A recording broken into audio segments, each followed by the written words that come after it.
You ever wake up one morning thinking all you want is a fresh start, some peace and quiet for your kid, and somehow, before you know it, you're knee-deep in the kind of neighborhood where you only see on late-night true crime shows? Yeah, that's exactly how I ended up the star of Cedar Hollow's very own suburban soap opera, complete with stalkers, fines, and a smiling dictator with a name tag Karen, of course.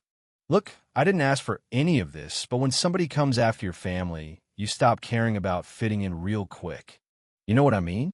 When Maddie and I first landed in Oregon, I thought we'd finally escaped the chaos, left the screaming, the courtrooms, the broken promises of my ex back in Colorado.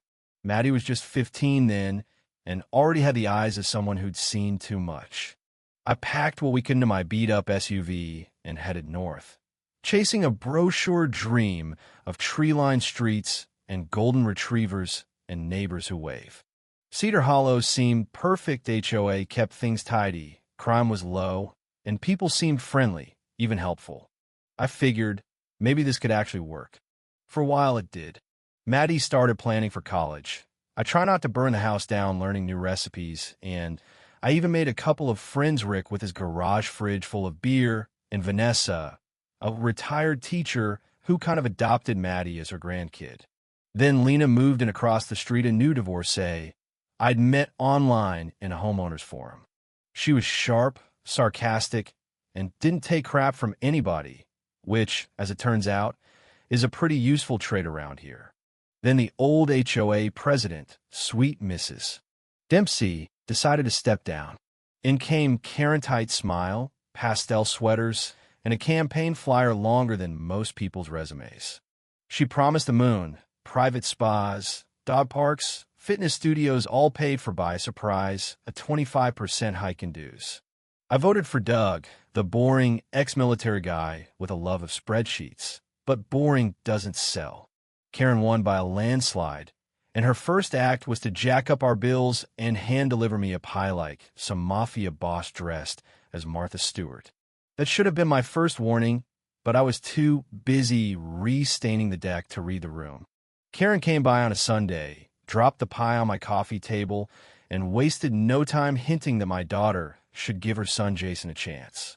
Let me back up. SEC Jason's that kid in the hoodie, always lurking behind the clubhouse, the type who thinks brooding is a personality. I told Karen, politely as I could, Maddie makes her own choices, and I'd rather she dated a tree stump than her son. That's when Karen's smile went cold. You don't want to make enemies here, she said. And that was the moment I realized Cedar Hollow wasn't Mayberry, it was the set of a psychological thriller. The next morning, the fine started. Edge the lawn, $150. Leave your bins out, $200. Excessive noise? I was literally asleep. It didn't take long to notice a pattern. Lena, anyone who didn't bow to Karen's little suburban monarchy, got targeted. Maddie started getting messages from Jason, from burner accounts and spoof numbers, blocked him a dozen times, but he kept coming. She said she wasn't scared, just creeped out, but when I saw Jason standing at the end of our driveway, grinning with a bouquet of gas station roses, I lost it. Shoved him off my property. Next day, $500 fine for physical aggression. That's when the notes started, too. Folded paper, 3 words, choose your side. Like I was living in some mob movie instead of a neighborhood with a block party committee. Lena and I started comparing. No Tesh been fined for Adirondack chairs. Rick got hit for aggressive watering. Another neighbor for mailbox hardware that wasn't community standard. Meanwhile, Maddie started locking her bedroom door at night. You know how hard it is to watch your kid jump every time her phone buzzes? And all because she wouldn't go to homecoming with the HOA president's kid. I finally called a lawyer, Shelley. Calm, sharp, told me what I already knew. The bylaws were written so vague.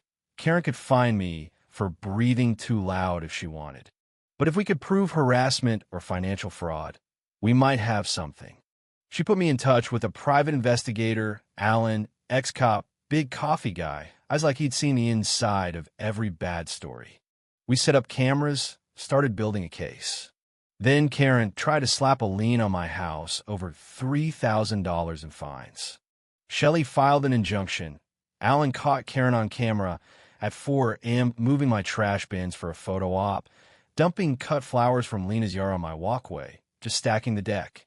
Then, out of nowhere, someone left a red-painted stone on my porch. No note, just a message. This was war. It got uglier. The harassment ramped up. Maddie got texts, "If I can't have you now, I'll wait."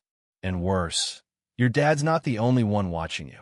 I tried to keep it together, but inside, I was one step from losing it. Then one night, Maddie called while Lena and I were out. "They're breaking the windows. They're trying to get in." I don't remember the drive home, just the sound of my own heart slamming against my ribs. Found Jason and 2 friends trying to bust through Maddie's bedroom door.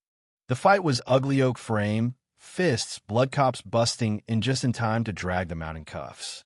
Maddie shaking, Lena hugging us both. My house, our so-called home-turn-crime scene. Next morning, Shelley showed up with news the story was out, Jason arrested, Karen under investigation. Alan delivered the smoking Guna thumb drive packed with evidence.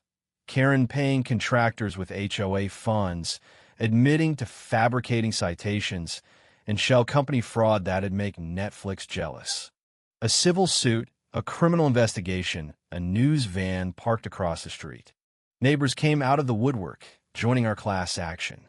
In court, Maddie testified head up, voice steady while the judge listened to Shelley walk through every crooked dollar Karen had moved. The verdict was quick: fraud, embezzlement, conspiracy. Karen cuffed. Jason headed for 23 years in lockup.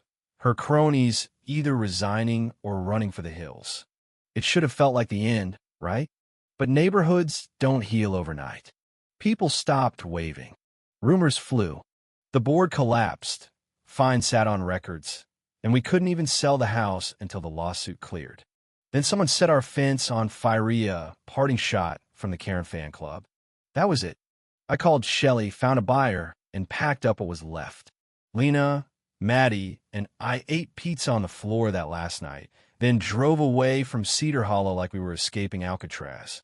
Our new place? 2 stories, outside city limits, not a hint of HOA anywhere. Maddie put up posters, started sleeping with her window open again, even got her college acceptance letter. Lena moved in. Moose the golden retriever took over the backyard, and Alan dropped off a framed photo of Karen mid-scream with a clipboard reminder, he said, of what freedom costs. Sometimes the nightmares come back for all of us, but mostly we're okay. We earned this peace, every shaky, beautiful bit of it. And if you're watching this thinking HOAs can't be that bad, well, come sit on my porch. No bylaws, no surveillance, just the scars and a good story to share. So tell me, where do you draw the line between order and control? Is there such a thing as justice in a community, or is it always just survival of the stubborn? Let me know your take.